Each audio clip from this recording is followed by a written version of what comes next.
Saudi அரேபியாவில் ஒரு அரபிக்கு திருமணம் முடிந்து 20 வருடங்கள் கழித்து ஒரு ஆண் குழந்தை பிறந்தது. பல கம்பெனிகளுக்கு சொந்தக்காரர். அனைத்து சொத்துக்களுக்கும் வாரிசு இல்லாமல் போய்விடுமோ என்ற கவலையில் இருந்த அந்த குடும்பத்திற்கு பொக்கிஷமாக வந்தது அந்த குழந்தை. அந்த வீட்டில் ஒரு ஸ்ரீலங்காவை சேர்ந்த ஒரு பெண்மணி வேலை செய்து வருகின்றார். அந்த அம்மணிக்கு 3 குழந்தைகள். சிறு வியாபாரம் செய்து குழந்தைகளையும் கவனித்து வருகின்றார் அவரின் கணவர். அந்த வீட்டு வேலை செய்யும் அம்மணிதான் அந்த குழந்தைக்கு எல்லாமே. தாய்ப்பாலை தவிர அனைத்து தேவைகளையும் பூர்த்தி செய்வது இவள்தான். தூங்கக்கூட இந்த குழந்தை பெற்றோரிடம் செல்லாது. தூங்கிய பின்பு தூக்கி கொண்டு அவர்களின் ரூமுக்கு கொண்டு செல்வார்களாம் பெற்றோர்கள். குழந்தைக்கு 2 வயது ஆகி இருக்கும். வீட்டு வேலை செய்யும் அந்த பெண்மணி விடுமுறைக்கு ஊருக்கு செல்ல பலமுறை அனுமதி கேட்டும் முடியாத சூழ்நிலையில் தள்ளி கொண்டே போனது. மிகுந்த போராட்டத்திற்கு பின்பு 3 மாத விடுமுறையில் ஸ்ரீலங்கா சென்றார் அந்த அம்மணி. தன்னை பிரிந்த அடுத்த நிமிடத்தில் அழ ஆரம்பித்து விட்டது அந்த குழந்தை. சரி, சிறிது நேரத்தில் சரியாகிவிடும் என்று இருந்து விட்டார்கள். இரவு உணவு உண்ணவில்லை. ஒரே அழுகை. அழுது அழுது துவண்டு தூங்கிவிட்டது. அப்படியே தூங்கட்டும், காலையில் விழித்ததும் பசிக்கும், சாப்பிடும் என்று விட்டுவிட்டார்கள். காலையில் விழித்ததும் ஈன குரலில் அழ ஆரம்பித்து விட்டது. சாப்பாடு அருகில் இருக்கும் சாமான்களை பலம் இல்லாத கையால் தூக்கி எறிவது, துவண்டு விழுவதுமாக இருந்தது. சில மணித்துளியில் மயங்கி விழுந்து விட்டது. பயந்து போன பெற்றோர்கள் மருத்துவமனையில் அட்மிட் பண்ணிவிட்டார்கள். அனைவர்களுக்கும் ஒரே கவலை. 3 நாட்களாக ட்ரிப் மூலம்தான் அனைத்தும் நடந்து வருகின்றது. டாக்டர்களுக்கு ஒன்றும் ஓடவில்லை. எந்த மருத்துவமும் கை கொடுக்கவில்லை. 3 நாட்களாக கண் திறந்து பார்க்கவில்லை. மருத்துவர்கள் கையை விரித்து விட்டார்கள். ஒரே மருந்து, அந்த வேலைக்கார பெண் இங்கு வந்தே ஆகணும், இல்லை என்றால் இப்படியே கோமாவில் தான் குழந்தை இருக்கும், அதன் பின்பு ஒன்றும் நல்லது சொல்ல இயலாது என்று கூறிவிட்டார். அந்த அரபி அந்த அம்மணியை தொடர்பு கொள்ள எவ்வளவோ முயன்றும் முடியாமல் ஒட்டுமொத்த குடும்பமும் உருக்குலைந்து இருந்தது. பல வருடங்களுக்கு முன்பு இந்த ஸ்ரீலங்கா பெண்மணி என் கம்பெனிக்கு அடுத்து இருக்கும் ஒரு வேலைக்கு ஆட்கள் எடுக்கும் நிறுவனம் மூலம் வந்தவர். முதல் நாள் அவளை அழைத்து செல்ல வந்த சவுதி அவள் பேசும் தமிழ் புரியாமல் என்னிடம் அனுப்பி வைக்கப்பட்டார். அதை நினைவில் வைத்துக்கொண்டு என் ஊராக இருக்கும் என்று என்னிடம் வந்தார். விவரங்கள் கூறினார். குழந்தை போல அழுதார். ஒரு மல்டி மில்லியனர், பல நிறுவனங்களுக்கு அதிபதி, குறைந்தது 15,000 நபர்களாவது இவரிடம் பணிபுரிகிறார்கள். கூடவே மன்னர் குடும்பத்தில் பெண் எடுத்தவர். விவரம் சொன்னார். நான் அவரிடம் தமிழ் மொழி பல நாடுகளில் பேசுகிறார்கள், நான் இந்தியா, அவள் ஸ்ரீலங்கா என்று விவரித்து கொண்டு இருக்கும் பொழுது மூளையில் ஒரு மின்னல் வெட்டியது. அந்த அம்மணி கூறிய அவளுடைய ஊரும் எனக்கு பழக்கமான ஒரு ஸ்ரீலங்கா டிரைவரின் ஊரும் ஒன்று. அடுத்தடுத்த தெரு.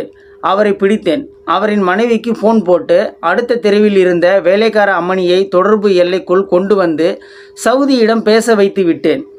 ஒரு 40 நிமிடத்தில் அனைத்தும் முடிந்து விட்டது.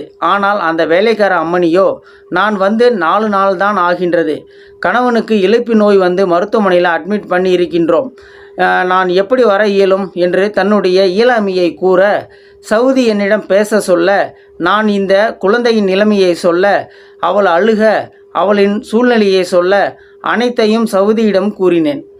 அவரோ தேம்பி தேம்பி அழுது கொண்டு, என் சொத்து அனைத்தும் போனாலும் பரவாயில்லை, எனக்கு என் குழந்தை வேண்டும் என்று கூறினார். சரி, அவளுடைய குடும்பத்திற்கு விசா ஏற்பாடு பண்ணுங்க என்று கூறி அவளிடம் அனுமதியும் வாங்கிவிட்டேன். அடுத்து கூடுதல் பிரச்சனை, அவளுடைய கணவருக்கும் குழந்தைகளுக்கும் பாஸ்போர்ட்டு இல்லை. ஸ்ரீலங்காவிற்கு விசா கிடைப்பது அரிது. அதுவும் ஃபேமிலி விசா, குதிரை கொம்பு. இப்படி விசா கிடைத்தாலும் ஸ்டாம்பு அடித்து வர குறைந்தது 4 வாரங்கள் ஆகும். அதுவரை குழந்தை தாங்குமா என்ற பல சங்கடங்களை அவரிடம் விவரித்தேன். அவரோ நோ ப்ராப்ளம், என் மனைவி ஒரு அமீரா இளவரசி என்று கூறி அதிசயத்திலும் அதிசயமாக 2 நாட்களில் அனைத்தும் முடிந்து அவர்கள் அனைவர்களும் தம்மாம் ஏர்போர்ட் வந்து இறங்கிவிட்டார்கள். குழந்தையின் நிலைமை மிகவும் மோசமாக இருந்தது. கசக்கி போட்ட சிறு துண்டு போல கிடந்தது. ஒரு சிறு அசைவு கூட இல்லை. நேராக அவர்களை அழைத்து கொண்டு சாத் மருத்துவமனைக்கு சென்றோம். மருத்துவமனையே பரபரப்பாக ஆகிவிட்டது. குடும்பத்தார்கள் கூட்டம் ஒரு பக்கம், நண்பர்கள், நிறுவனத்தின் முக்கிய ஆட்கள் என்று பெரும் கூட்டம். குழந்தை இருந்த அந்த ஷூட்டுக்குள் சென்றோம். குழந்தை இருந்த நிலையை பார்த்ததும் அந்த வேலைக்கார அம்மணி கதறிவிட்டார். அவளை தேற்றி ஆறுதல் படுத்தி குழந்தைக்கு அருகில் அழைத்து சென்றோம். மெதுவாக அம்மணி, ஆதில் ராஜா தமிழில்தான் என்று கூற கூற காலில் பெருவிரல் அசைய ஆரம்பித்தது. இங்கிலாந்து மருத்துவர் சைகை காட்ட காட்ட அந்த அம்மணி ஆதில், ஆதில் ராஜா, ராஜா, என் ராஜா என்று கூற கூற ஒரே நிசப்தம். எனக்கோ ஏதோ ஒரு தியேட்டரில் படம் பார்த்து கொண்டு இருப்பது போல ஒரு உணர்வு. சிறிது சிறிதாக குழந்தையிடம் அசைவு தெரிய, அனைவர்களின் முகத்திலும் பிரகாசம் தெரிய ஆரம்பித்தது. ஒரு 20 நிமிடத்தில் கண்ணை திறந்தான். அருகில் இருக்கும் கத்தாமாவை பார்த்தான். எப்படித்தான் அவன் உடலில் இவ்வளவு சக்தி இருந்ததோ தெரியவில்லை.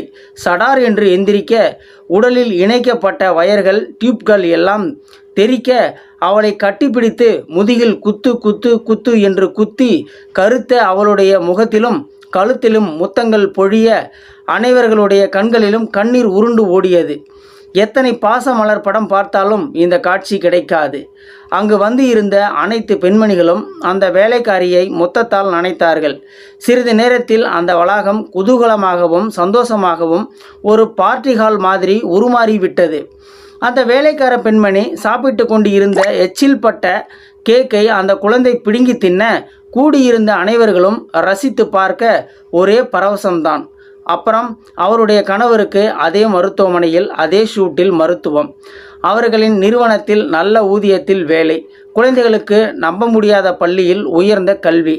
கொடுக்க நினைப்பவன் கொடுக்க நினைத்தால் வாழ்க்கையே வசந்தமே. இந்த வீடியோ பார்த்துட்டு இருக்கிற நண்பர்களே, இந்த வீடியோ பற்றி நீங்கள் என்ன நினைக்கிறீங்க அப்படின்றத கீழே இருக்கிற கமெண்ட் செக்ஷனில் மறக்காமல் சொல்லுங்கள்.